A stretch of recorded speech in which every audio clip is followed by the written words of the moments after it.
Hello everyone, welcome to अवियानास academy. मेरा नाम है अंजलि कौशिक और आज फिर हम आपके लिए एक स्टेट्स में अलग चैप्टर लेके आए हैं यूजीसी नेट के लिए।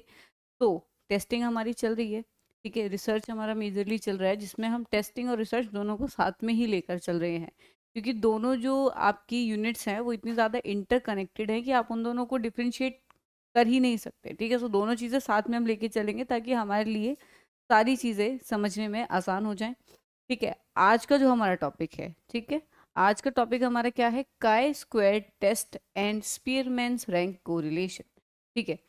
दो टेस्ट हम आज पढ़ेंगे। पहला टेस्ट क्या है हमारा? काई स्क्वायर टेस्ट। और दूसरा जो आपका टेस्ट है वो कौन सा है? आपका स्पीयरमैन्स रैंक कोरिलेशन। बेसिकली स्टैट्स का पार्ट है। Again stats is scary for students, but हम ऐसे नहीं करेंगे, हम इसको जितना हो सके उतना सिंप्लीफाई करेंगे।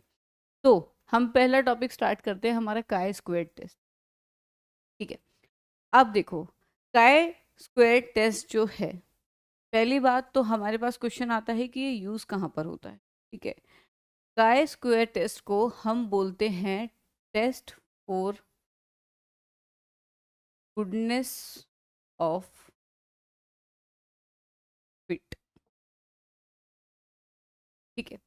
अब ये test for goodness of fit क्या होता है? ठीक है, नाम हमने कई बार सुना है कि हम इसलिए यूज करते हैं, ऐसे यूज करते हैं, पर इसका मतलब क्या है वो हम अभी डिस्कस करते हैं, ठीक है। गुडनेस ऑफ फिट का मतलब होता है, सपोज हमने एक अपना जो भी हाइपोथेसिस थी वो बनाई, ठीक है। उसके बाद हमने टेस्ट कंडक्ट करा। अब टेस्ट कंडक्ट करने के बाद वी एक्सपेक्टेड समथिंग, ठीक है। We when we are doing research, basically what we are doing, we are expecting some results that it will be positively correlated या it will be negatively, जो भी है कि दोनों कैटेगोरिकल जो रिलेशनशिप है वो कैसा होगा वो हम ऑलरेडी कुछ सोच के भी रखते हैं, राइट, कि नहीं ऐसा होना चाहिए, पॉजिटिव होना चाहिए, हम सोच के भी रखते हैं, ठीक है। तो काय स्क्वायर जो है, एक्सपेक्टेशन और जो आपका एक्चुअल है, इन दोनों रिजल्ट्स का आपको डिफरेंस बताएगा, ठीक है। इसका डिफरेंस बताएगा कि क्या आपकी एक्सपेक्टेशंस थी, क्या आपका एक्सपेक्टेड रिजल्ट था, ठीक है, और उसमें से बेसिकली आपका क्या रिजल्ट आया है, ठीक है। आपका एक्चुअल जो रिजल्ट आया है वो क्या आया है, ये कौन बताएगा? आपका काय स्क्वायर बताएगा, क्योंकि वो कितना ज़्यादा सही है आपस में, ठीक है, और कितना ज़्यादा आपका डिफरेंस है। अगर डिफरेंस ज़्यादा होगा सो इट मीन्स व्हाट कि आपका जो टेस्ट है वो जो आपने सोचा था उससे अलग डायरेक्शन में जा रहा है, ठीक है। लेकिन अगर डिफरेंस कम है एक्सपेक्टेड में और जो हमारा ऑब्जर्व्ड है, जो हमारा आया है, इट मीन्स कि जो हमने सोचा था ऑलमोस्ट वैसा ही है, ठीक है। So that's why we also consider is as a test of goodness of fit, ठीक है। अब गुडनेस ऑफ फिट में एक चीज़ और आती है कि यूजुअली हम एक पैरामेट्रिक टेस्ट वगैरह जब यूज़ करते हैं, ठीक है, तो हम किसकी बात करते हैं? ऐसे डाटा की जो बेसिकली नॉर्मल प्रोबेबिलिटी कर्व को फॉलो करता है, ठीक है, नॉर्मल प्रोबेबिलिटी कर्व को फॉलो करता है। अब suppose something is already established, ठीक है, आपकी कोई हाइपोथेसिस है जो ऑलरेडी स्टेब्लिश्ड है। फॉर एग्जांपल कि temperature is directly proportional to frustration, ठीक है। ये आपकी ऑलरेडी स्टेब्लिश्ड एक क्या है?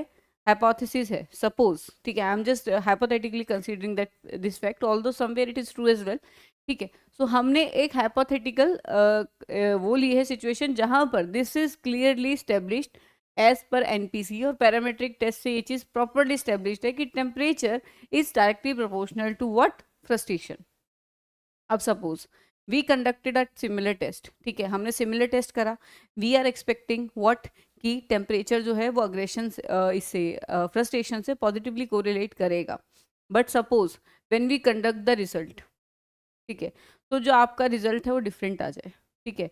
जो आपका एक्सपेक्टेड है, ठीक है, क्या है कि टेम्परेचर और फ्रस्ट्रेशन पॉजिटिवली कोरिलेटेड है, लेकिन आपका रिजल्ट जो है वो डिफरेंस हो, डिफरेंस क्या कि उसमें डिफरेंस ज़्यादा आ जाए जो इधर था, ठीक है, वो हम काय स्क्वायर के थ्रू देखेंगे। अब अगर वो डिफरेंस ज़्यादा आता है तो इट क्लियरली मीन्स कि वो जो पॉपुलेशन है उसमें कोई इशू है, ठीक है। वो पॉपुलेशन जो है वो पैरामेट्रिक टेस्ट के एजम्पशंस को फॉलो नहीं करती, क्योंकि this is a well established hypothesis. तो इस तरीके से हम इसमें जब हमारे लार्ज सैंपल्स होते हैं, ठीक है, जब हम लार्ज सैंपल्स को पिक करने की बात करते हैं और जब हम सैंपल्स को उठाते हैं, so we can also test the characteristics of the population, कि नहीं एक्सपेक्टेशन के हिसाब से which is already established as per the normal probability curve, तो उसका आंसर ये आना चाहिए था, ठीक है। लेकिन अब जब हम उसे ऑब्जर्व कर रहे हैं तो हमारा जो आंसर है वो टोटली डिफरेंट आ रहा है, राइट।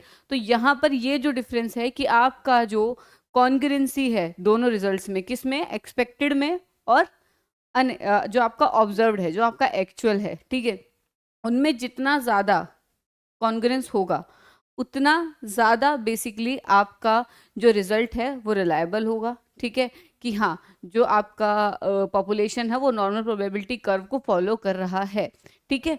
और अगर वो डिफरेंट है तो इट मीन्स कि आपकी population is not following the normal probability curve and it has to be switched. तो इसलिए इसको गुडनेस ऑफ फिट भी बोला जाता है, क्योंकि ये एक तरीके से आपकी पॉपुलेशन का भी बता रही है कि आपने जो पॉपुलेशन वहाँ से पिक करी है वो आपके लिए सही है या नहीं है, ठीक है, पैरामेट्रिक टेस्ट में अगर हम करते हैं तो, ठीक है, जो ऑलरेडी स्टेब्लिश्ड है उसके लिए, ठीक है। दूसरी चीज़ ये क्या बताएगी, why the eraser is not working, ठीक है। उसके बाद दूसरी चीज़ ये क्या बताएगी, लेट अस से आपके पास एक एग्जांपल भी हम लेके चलते हैं, ठीक है। एग्जाम्पल बेसिकली ये कंपेयर करेगी किसमें, एक्सपेक्टेड में और ऑब्जर्व में। ये चीज़ अपने दिमाग में क्लियर रखना, इसको हम एक कैटेगोरिकल वेरिएबल और ऑब्जर्व फ्रीक्वेंसी भी बोल सकते हैं, कि जो ऑलरेडी चीज़ें थी उसको कैसे, हाइपोथेसिस कैसे टेस्ट होगी, तो ये उसके लिए है बेसिकली, ठीक है, कि कितना ज़्यादा जो आपने एक्सपेक्ट करा था वो आपका रिजल्ट आ रहा है, ठीक है। अब चलो आगे चलते हैं, हम सबसे पहले इसके लिए एक एग्जाम्पल देखेंगे। जितना ज़रूरी है उतना पढ़ो, don't go into the deep calculations, I would not suggest that, ठीक है। पता होना चाहिए टेस्ट कहाँ पर यूज़ होगा। सपोज अगर मैं ये बोलूँ कि गुडनेस ऑफ फिट का टेस्ट है, और भी बहुत सारे टेस्ट है गुडनेस ऑफ फिट के, जो हम अगली स्लाइड में सारा जो एक बार इकट्ठा है, पूरे जो टेस्ट हैं हमारे पैरामेट्रिक नॉन पैरामेट्रिक, पहले टेस्ट खत्म करते हैं, उसके बाद एक सेपरेट लेक्चर रखेंगे जिसमें हम यही चीज़ समझेंगे कि ये इसमें यूज़ हो गया, ये इसमें यूज़ हो गया, ये इसमें यूज़ हो गया, ठीक है। नेट ऐसे ही क्वेश्चन पूछेगा आपसे, सॉल्व करने को नहीं दे रहा है वो, ठीक है। यू शुड नो कि ये गुडनेस ऑफ फिट में यूज़ हुआ, ये किस में यूज़ हुआ, इसमें से कौन सा टेस्ट है जिसके थ्रू आप ये देख सकते हो कि आपका एक्सपेक्टेड जो आपका रिजल्ट था वो आपका एक्चुअल में शो हो रहा है नहीं हो रहा है। It is for chi square test, ठीक है, तो उसके थ्रू आप बता सकते हो, ठीक है।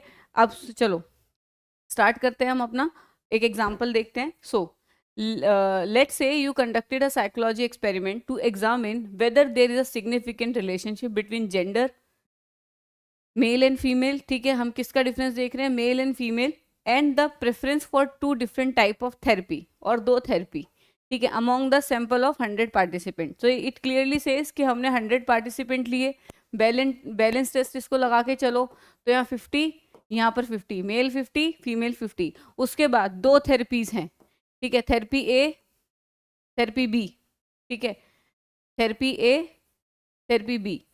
तो चॉइसेस में किसने किसको चूज किया, थेरेपी ए में चूज किया, मेल और फीमेल में, ठीक है, मेल और फीमेल में किस थेरेपी को प्रेफरेंस मिला, ये बेसिकली हमारी पूरी स्टडी बोलना चाह रही है, ठीक है। आगे देखते हैं, चलो नल हाइपोथेसिस बनी, there is a no significant relationship between gender roles and therapy preference, ठीक है। इन्होंने बोला कि जेंडर रोल और थेरेपी प्रेफरेंस में कोई डिफरेंस नहीं है, this is our null hypothesis. Then we will be forming a alternate hypothesis. See when you are solving an example, ठीक है, जब भी आप कोई भी एग्जांपल आप अगर सॉल्व करोगे, so be very clear about it that form a hypothesis, it will clear almost half of the question you are solving, ठीक है। आपके दिमाग में जो क्वेश्चन आ रहा होता है उसमें ऑलमोस्ट हाफ ऑफ द जो थिंग है वो यहीं सॉल्व हो जाती है जहाँ पे आप एक हाइपोथेसिस फॉलो वो कर लेते हो, ठीक है। One will be the null and other one will be a alternate. तो अल्टरनेट हाइपोथेसिस क्या होगी, there is a significant relationship between gender and therapy preference. अब ये क्या बोलेगी कि डिफरेंस है किसमें, जेंडर में और थेरेपी प्रेफरेंस में। आगे चलते हैं। तो डाटा हमने कलेक्ट किया, डाटा कलेक्ट किया है, ये डाटा की वो है बेसिकली, ये क्या कह रही है कि मेल और फीमेल, मेल कितने थे जो थेरेपी ए में गए 30, फीमेल कितनी थी जो थेरेपी ए में गई 40, ठीक है। सिमिलरली मेल कितने थे थेरेपी बी में 20, और फीमेल कितने थे, फीमेल कितनी थी 10, ठीक है। यहाँ पर इनका टोटल होगा ठीक है, और इसमें इनका टोटल होगा बेसिकली। एक जगह आपका रोज का टोटल होगा, एक जगह आपका कॉलम का टोटल होगा, और आपका ये जो है इसका जो टोटल है दैट विल बी 100, और यहाँ का भी आपका क्या होगा 100। दोनों का टोटल 100 क्यों होगा, क्योंकि इंसान तो उतने ही हैं ठीक है, लोग तो उतने ही हैं, थेरेपी अलग अलग में जा रहे हैं। जो यहाँ से आपके 100 लोग गए हैं, 50 मेल 50 फीमेल, तो वो बेसिकली क्या है, नीचे तो इसी में ही है ना, थेरेपी में कहीं निकल थोड़ी गए हैं, तो वो आपके हमेशा ये जो है आपका ग्रैंड टोटल जो है वो सिमिलर ही रहेगा, नंबर ऑफ पार्टिसिपेंट का 100 ही रहता है, मतलब 100 या जो भी उसका दे रखा है वो सिमिलर ही रहेगा यहाँ से और यहाँ से प्लस करने पे। ठीक है, सो इसमें भी रोज और टोटल हमने करा, तो कॉलम का भी है रो का भी करा है, और आंसर हमारा 100 ही आ रहा है। बहुत ही मिनिमलिस्टिक कैलकुलेशंस हैं काई स्क्वायर टेस्ट में। ठीक है, आगे चलते हैं। अब देखो मैंने क्या बोला, सिग्निफिकेंस लेवल तो चलो हमने 0.05% रख लिया। ठीक है, 5% जिसको हम बोलते हैं दैट इज द स्टैंडर्डाइज जिसको हम यूज करते हैं। अदरवाइज मोस्टली टाइम क्या होता है, अगर कोई और थोड़ा बहुत सिग्निफिकेंस लेवल चेंज करना होता है तो वो मेंशन करते हैं, but for a standardize manner will we use 0.5। ठीक है, तो 0.5 या 5% of significance level will be always there. ठीक है, वो आपका आप कंसिडर करो, जहां पर नहीं लिखा है डू कंसिडर इट 5%। ठीक है, देन एक्सपेक्टेड फ्रीक्वेंसी हम सबसे पहले कैलकुलेट करेंगे। अब एक्सपेक्टेड फ्रीक्वेंसी हम कैसे कैलकुलेट करेंगे, सपोज एक्सपेक्टेड फ्रीक्वेंसी होगा रो का टोटल, ठीक है, रो का टोटल प्लस कॉलम का total divide by grand total. ठीक है, जो आपका टोटल था। ठीक है, अब ऐसे जब हमने कैलकुलेट करा रो का टोटल इनटू व्हाट, कॉलम का टोटल डिवाइड बाय 100, क्योंकि वो आपका ग्रैंड टोटल है, तो आपका क्या आ जाएगा, आपकी एक्सपेक्टेड फ्रीक्वेंसी आ जाएगी। जैसे ये देखो 50 और 70। ठीक है, आपका ये 50 था यहाँ पर, ये आपका 50 यहाँ से लिया, यहाँ से 70 लिया। ठीक है, 50 इंटू 70 डिवाइड बाय क्या करा 100, आंसर क्या आया आपका 35। ठीक है, आंसर क्या आया आपका 35। सिमिलरली दूसरे पे आ जाओ, 50 30, 50 इंटू 30 डिवाइड बाय क्या 100, आंसर क्या है यहाँ पे 15। ठीक है, सो ऐसे करके आपका आंसर आएगा। आंसर को अगेन हम क्या करेंगे, आंसर को अगेन हम उसमें वो कर लेंगे, किसमें, टेबल फॉर्म में ले लेंगे। तो जैसा कि हमने कैलकुलेट करा, मेल आपके कितने थे थेरेपी ए में 35। ठीक है, मेल का जो आपका एक्सपेक्टेड आया वो आपका कितना आया 35 थेरेपी ए में। देन फीमेल का कितना आया 35, और थेरेपी बी में कितना आया आपका 15 एंड 15। ठीक है, for both male and female. जो आपने यहाँ पे आंसर निकाला, एक थेरेपी ए का निकलेगा, एक थेरेपी बी का निकलेगा। ठीक है, then calculate the chi square statics. अब हम क्या करेंगे, यहाँ पर हम लगाना चालू करेंगे फॉर्मूला। अब फॉर्मूला क्या होता है इसका, x square is equal to observed minus expected frequency इनकी square divide by the expected frequency. ठीक है, ये क्या है आपका फॉर्मूला है, एक बार क्लियरली लिख लेती हूँ इसे। एक्स स्क्वायर के थ्रू हम डिनोट करते हैं काई स्क्वायर को। ठीक है, काई स्क्वायर का क्या है O minus E square upon ई। ठीक है, ये आपका क्या है फॉर्मूला है। अब हर एक सेल का अलग अलग निकालना पड़ेगा। देखो हर स्क्वायर का अलग निकाला, ऑल सेल हम सारे का इसको निकालेंगे। 30 माइनस 35 स्क्वायर डिवाइड बाय 35, 15 15 14 35 15, ये सारा कैलकुलेट करा। ठीक है, और कैलकुलेट करने के बाद जो भी आपके पास रिजल्ट आया उसको हम सीधा सीधा क्या आपका आंसर आ जाएगा वो एक्स की स्क्वायर।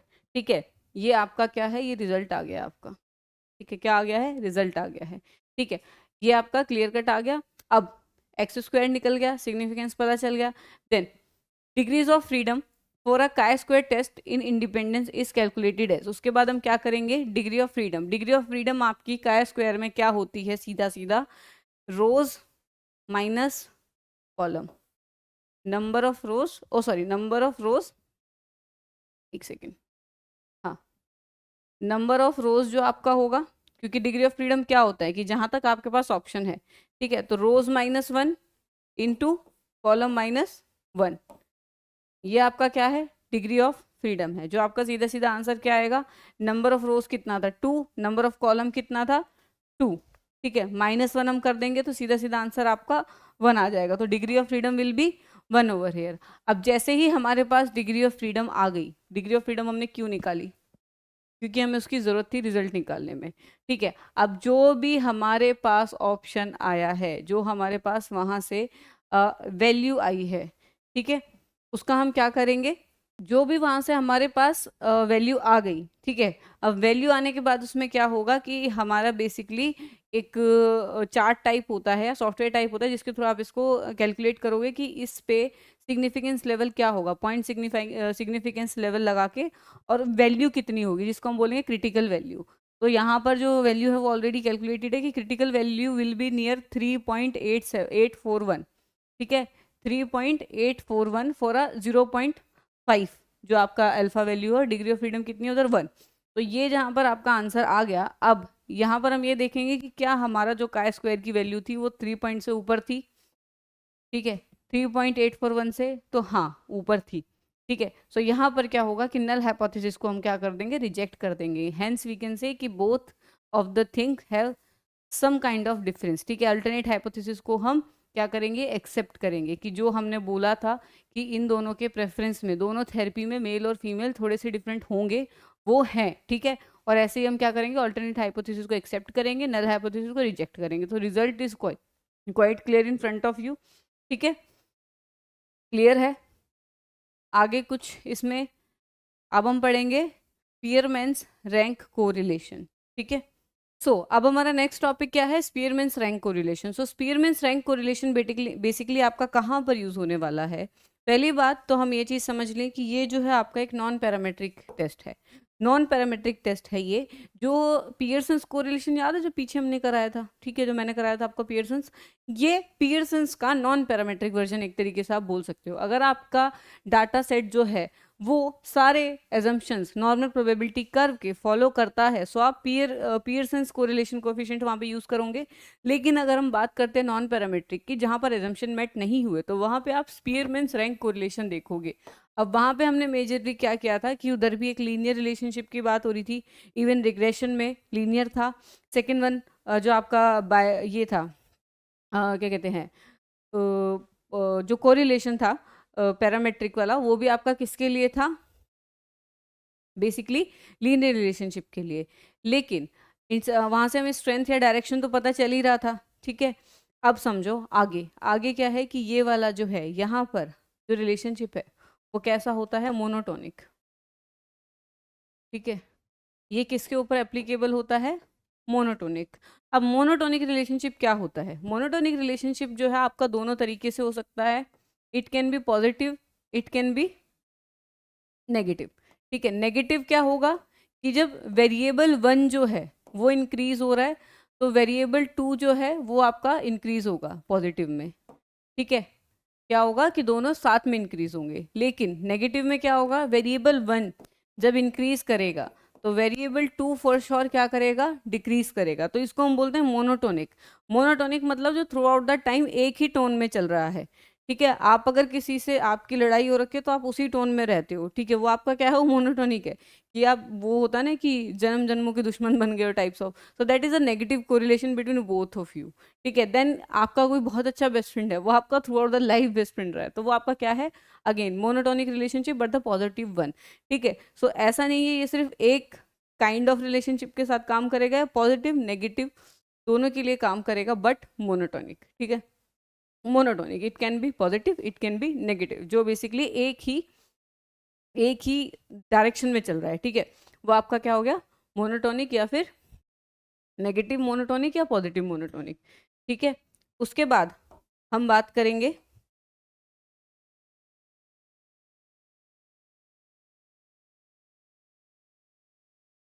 ठीक है, इसके बाद हम लोग बात करेंगे किसकी, after that we will talk कि बेसिकली ये यूज क्यों किया गया, क्यों, क्योंकि जो डाटा सेट था उसने आपका जो पैरामेट्रिक टेस्ट का था एजम्पशन उसको फॉलो नहीं करा। देखो ये लिखा हुआ है यहाँ पर कि पियर्सन्स कोरिलेशन तब हम यूज करेंगे, ये आपका पैरामेट्रिक है, ठीक है, कि जो डाटा सेट है, ये आपको दूसरी बार बता रही हूँ मैं एक ही वीडियो में, क्योंकि B very clear. Parametric Pearson's, non parametric Spearman, ठीक है, ये क्या है आपका non parametric. B very clear. आगे हम इसको सॉल्व करते हैं, ठीक है। ये आपका डायरेक्शन ऑफ रिलेशनशिप भी बताएगा, बट जो रिलेशन है वो क्या है, मोनोटोनिक होगा। अब देखो, समझो क्या करना है आगे। सबसे पहले क्या होगा, एक डाटा सेट, ठीक है। डाटा सेट जैसे सपोज हम स्टार्ट करते हैं, कोई इन्होंने दिया है क्या हाइपोथेसिस, नहीं, हाँ। सो देखो, data collection, collect your data from two variables of interest, these variable should major on an ordinal and interval scale. अब एक चीज़ और क्लियर कर लो भाई, या तो ऑर्डिनल काम पे करेगा या आपके इंटरवल स्केल पे काम करेगा। इंटरवल क्या हो गया, जो आपका कैसे काम करता है, 15 to 20, ठीक है, 20 to विच 25, ये आपका क्या हो गया इंटरवल स्केल। और दूसरा आपका कौन सा डाटा हो गया, ऑर्डिनल। ऑर्डिनल आपका क्या हो गया, जो बेसिकली ऑर्डर में चलेगा, ऑर्डर इन द सेंस 1 2 3 4 5, जिसका हमें पता हो कि हम उसकी वैल्यू को बेसिकली अरेंज कर सकते हैं from lowest to highest, that is what आपका ऑर्डिनल डाटा। सो या तो ऑर्डिनल पे चलेगा या आपका ये इंटरवल के लिए काम करेगा। क्लियर है, ठीक है। आगे देखते हैं अब, ये चीज़ क्लियर हुई। दूसरी चीज़, अब देखो, रैंक द डाटा। अब चलो, अब मैं इसको फटाफट समझा देती हूँ rather than reading the entire slide.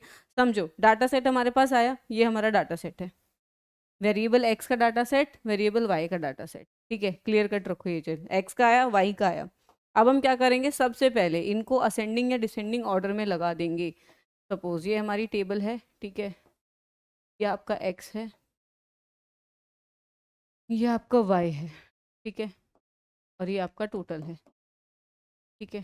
अब समझो, सबसे पहले हमने इसे क्या किया, सारा डाटा आप जो आपकी रैंक है वो आप देखो, ठीक है। एक आपका 5 है, एक 8 है, एक 10 है, एक 12 है, एक 15 है। क्लियर रखना इस चीज़ को। Then 10 is there, 15 is there, 20 is there, 25 is there, and then 30 is there, ठीक है। ये आपका पूरा डाटा सेट है। अब सबसे पहले हम इनकी क्या करेंगे, रैंकिंग, ठीक है। रैंकिंग में क्या हो गया, 2 3, ठीक है, रैंक 1.5, 1.5 रैंक, ठीक है। देन आपकी 4 रैंक, देन आपकी 5 रैंक, ठीक है। ऊपर, सॉरी ये तो मैंने नीचे वाले का लिख दिया, एक सेकेंड। रैंक हम सबसे पहले लिखेंगे क्या, आपकी 2 3 1.5 4 5, ये आपकी रैंक आई, ठीक है। मतलब असेंडिंग या डिसेंडिंग ऑर्डर में इनको रैंक करेंगे, ठीक है। वैसे हम असेंडिंग में ही करते हैं, तो इनको रैंक करेंगे। उसके बाद यहाँ पर 2 3 1.5 4 5, ठीक है। ये भी आपकी अगेन क्या हो गई, रैंकिंग हो गई, ठीक है। रैंक हुई। अब रैंक के हिसाब से इनको ऑर्डर में हम लगा भी लेंगे, ठीक है। किसमें, असेंडिंग ऑर्डर में।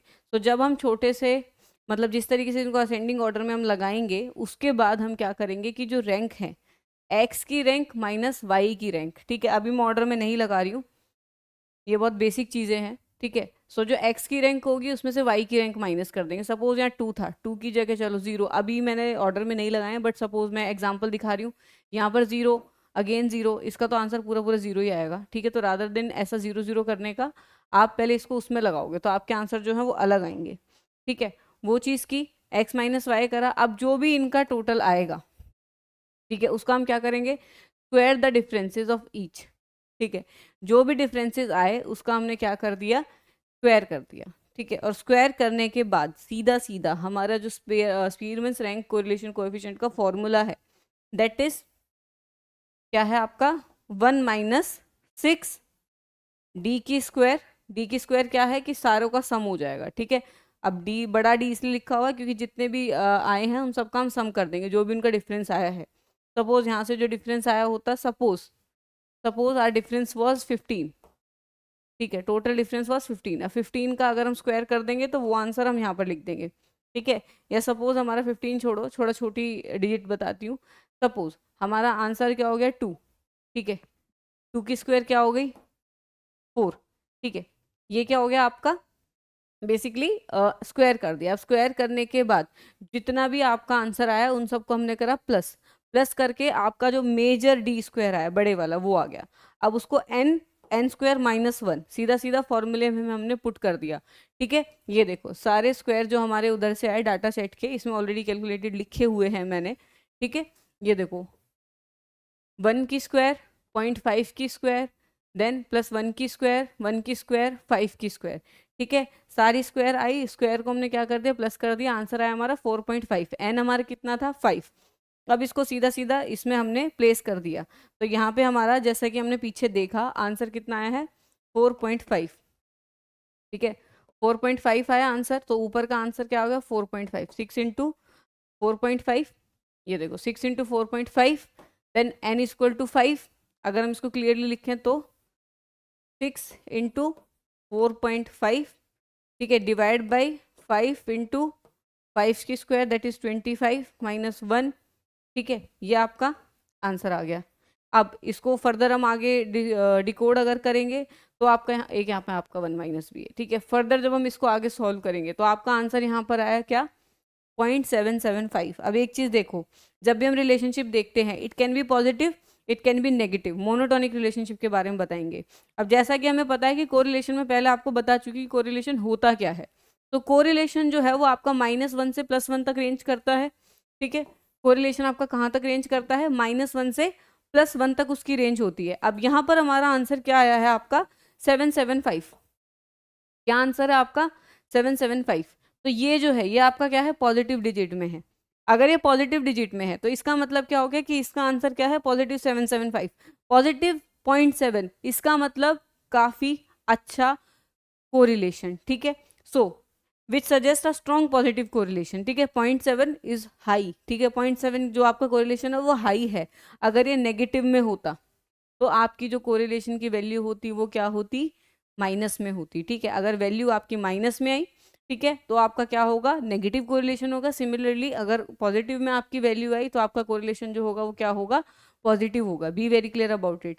ठीक है, सो ठीक है, अब अगर समझो अगर नेट में कहीं पर ये बोल दिया कि कोरिलेशन की वैल्यू है 1, ठीक है, -1, ठीक है, या कोरिलेशन की वैल्यू है -86, या आपने वहां पे कैलकुलेट करने को भी दे दिया, स्पीयरमैन्स रो फॉर्मूला पुट करके भी कैलकुलेट करने को दे दिया कि ये हमारा टोटल डी स्क्वायर है, इतने लोग थे और ऐसे ऐसे करके हमने कैलकुलेट करा। कैलकुलेट करने के बाद अगर आपकी वैल्यू आती है -14, अगर ये 1 के आसपास है, 0 के आसपास है, सॉरी 0 के आसपास अगर ये जाती है, ठीक है, -0.14, ठीक है, अगर ये इतना है तो इसका मतलब क्या है ऑलमोस्ट नो रिलेशनशिप। ठीक है, थोड़ा बहुत होगा but almost no relationship. Similarly अगर ये हो जाती है आपकी कितनी +80, +0.80, तो आपका ये कितना हो गया पॉजिटिव कोरिलेशन। सिमिलरली प्लस की जगह अगर माइनस हो गया तो ये आपका क्या हो गया नेगेटिव कोरिलेशन। सो रो की वैल्यू जो आपका स्पीयरमैन रो है जो हम पीछे कैलकुलेट करेंगे उसकी जो वैल्यू आएगी दैट विल डिफाइन कि नेगेटिव रिलेशनशिप है या पॉजिटिव कोरिलेशन है। ठीक है, सो काफ़ी ईजी है ये करने में, बस उसका जो रैंक वैंक लगाना नहीं आएगा। ठीक है, मास्टर्स के पर्सपेक्टिव से अगर देखो तो सॉल्व करना आना चाहिए। ठीक है, स्टेप्स में मैंने आपको बता दिया है, बट कैलकुलेशन पर्सपेक्टिव से क्या इंपॉर्टेंट है आपका नेट के पर्सपेक्टिव से, ये फॉर्मूला जो आपको याद होना चाहिए कि इन केस वहाँ कोरिलेशन आपको मिल जाए या आपको पता होना चाहिए कि कैसे कैसे कोरिलेशन कैलकुलेट हुआ है। ठीक है, तो वो आपके लिए इम्पॉर्टेंट है। बाकी इसके अलावा इसमें कोई खास इंपॉर्टेंस है नहीं। क्वेश्चन आता है बस ये पूछ लेंगे पैरामेट्रिक है कि नॉन पैरामेट्रिक है, वो कौन सी रिलेशनशिप को बताएगा, यहाँ पर कौन सा यूज़ करा जाएगा। There can be a question जिसमें ये पूछेंगे कि सपोज हमने पूरा वो दे दिया है, क्या दिया है पूरा what we call it paragraph, paragraph आया है स्टेट्स पे और उसमें वो क्या कहेंगे कि ये आपका पूरा है। ठीक है, अब इसमें ये बताओ कि कोरिलेशन के लिए कौन सा यूज़ करा जाए। तो ट्राई टू सी कि उन्होंने ये बोला है कि एनपीसी है या सारे ग्रुप मैच्ड हैं या वो होमोजीनस पॉपुलेशन है। सारी चीज़ें वो उसी में ही है, but you have to decode it. बाद में हम करेंगे जो पैराग्राफ से, वो भी करेंगे, ठीक है। सो उसमें डिकोड करो, होमोजीनियस वर्ड ढूंढो, नॉर्मल प्रोबेबिलिटी कर्व को फॉलो कर रहा है नहीं कर रहा है, इक्विवेलेंट ग्रुप है नहीं है। सो जब तुम इन चीज़ों को देखोगे कि ग्रुप इक्विवेलेंट नहीं है या कुछ ऐसा उसमें लिखा ही नहीं है, एनपीसी को फॉलो कर रहा है, या पॉपुलेशन हेट्रोजीनियस है, तो इट मीन्स कि वो नॉर्मल प्रोबेबिलिटी कर्व को फॉलो नहीं कर रहा तो स्पीयरमैन्स रो का यूज़ कर लो, और अगर कर रहा है तो पियर्सन्स कोरिलेशन का यूज़ कर लो, ठीक है। सो आपका आंसर वहाँ डिफाइन करेगा कि आपको किस पे टिक करना है। This much is important for your net perspective.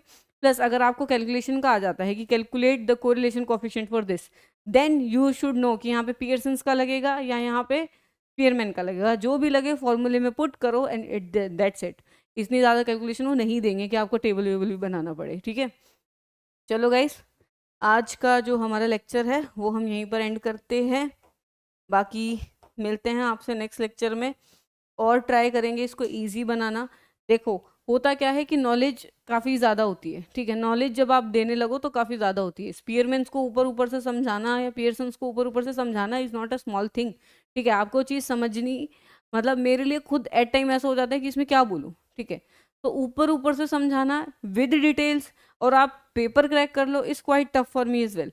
तो एट टाइम क्या होता है कि इवन चीज़ें जो है वो यहाँ कैलकुलेट करनी, ये सारी चीज़ें बड़ी मुश्किल हो जाती है कि अचानक आपको सीधा रिजल्ट ही लिखना है। तो वो सारी चीज़ें यहाँ पर चल रही हैं, ठीक है। और मैं ट्राई कर रही हूँ कि जितना ज़्यादा हो सके आपको उतनी ही नॉलेज दूँ जो आपके लिए इंपॉर्टेंट है, क्योंकि देखो डाइवर्सिफिकेशन इज़ नॉट इम्पॉर्टेंट कि आपको सब कुछ आता है, नहीं। हमें क्या है, हमें एक डायरेक्शन में चलना है, ठीक है। तो एक पिन देखिए, पिन जितना जैसे हम प्रेशर पुट करते हैं पिन का, तो यूजुअली क्या होता है, नेल होता है ना, नेल कील। अगर कील का कोई डायरेक्शन ना हो, कील आगे से पॉइंटेड होती है, इफ द कील इज नॉट, जो आपका कील है या जो आपका नेल है वो पॉइंटेड नहीं है, तो आप उसे कितना ही हथौड़ी से दीवार में लगाने की कोशिश करो वो नहीं लगेगा। तो that's how the competitive exams preparation is, ठीक है। वो भी ऐसे ही काम करती है। You have to get into that direction rather than knowing everything, ठीक है।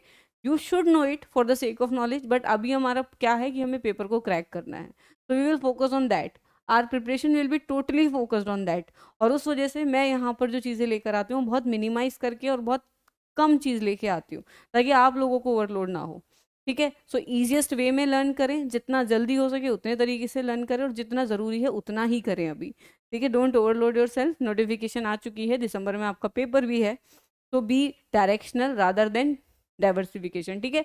डाइवर्सिफाई मत करो अभी अप्रोच को, ऐसे मत करो सब पढ़ लूंगा, नहीं। अभी क्या करो, डायरेक्शन देखो अपना, ठीक है। सो गो इन राइट डायरेक्शन। मिलते हैं आपसे नेक्स्ट लेक्चर में। टिल देन, मी अंजलि कौशिक, बाय बाय।